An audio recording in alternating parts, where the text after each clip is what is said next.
right. So on today's podcast, YouTube, wherever you're watching this, listening to this, we're going to talk about just briefly common myths / things that have become kind of a golden standard and kind of why those are set up to be a golden standard. So today the question was presented is 10,000 steps. Is that the number that everyone should be shooting for? Why is that number relevant? What does it do for you? That kind of thing. So joined here with Adam Neth, and I'm going to let him just roll with it, and we'll kind of just talk about it. I think the 10,000 steps is a good thing to implement with your clients. Yeah. Just because it's pretty much going off the basis of NEAT, N-E-A-T. Okay. Non-exercise activity thermogenesis. It's Big just words. when Big you words. it's just when you're burning calories without actually exercising. Yeah. So, when you go to the grocery store, instead of parking as close as you possibly can, you just park in the furthest spot there is, and then you get more steps and you burn more calories if your goal is fat loss. Right. To burn calories. What was it in Europe? The average step count is 20,000. Oh, really? I believe. Man, I don't know. You might have to fact check me on that one, but I think that Europeans just walk more in general than Americans do. So I think that you're right. The 10,000 step benchmark is ideal for people to just, come hell or high water. That's something that you should shoot for. Mm-hmm. That's something that you should strive to get.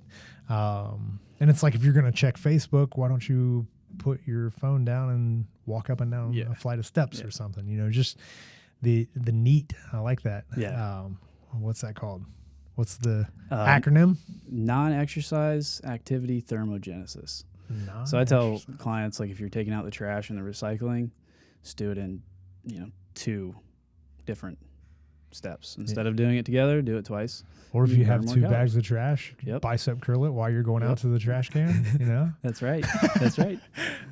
So moral of the story is park further away, get as many steps in as you can, and associate that with your exercise. A lot of people don't factor that stuff in. They think that exercise just has to be this regimented hour that I get into the gym, and they don't think about, I've seen this happen a number of times at the gym that I used to work at. People would drive around in circles to find a parking space close enough to walk into the gym to walk on the treadmill. Yeah. It's like, I think we're missing the boat. I think we're not understanding what the premise behind activity is. Yeah.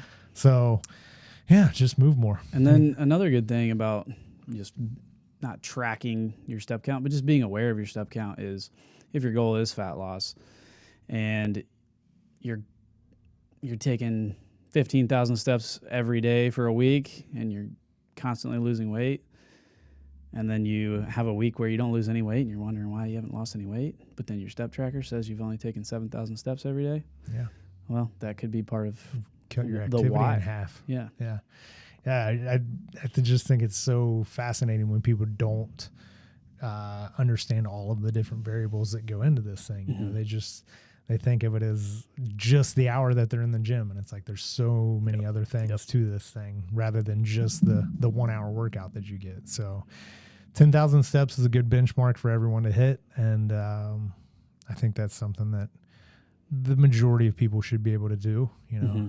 Even if you're just standing in front of the TV, just march in place to get to 10,000 Anything steps. to get some movement in. Exactly. Yeah. So till next time, thanks for listening.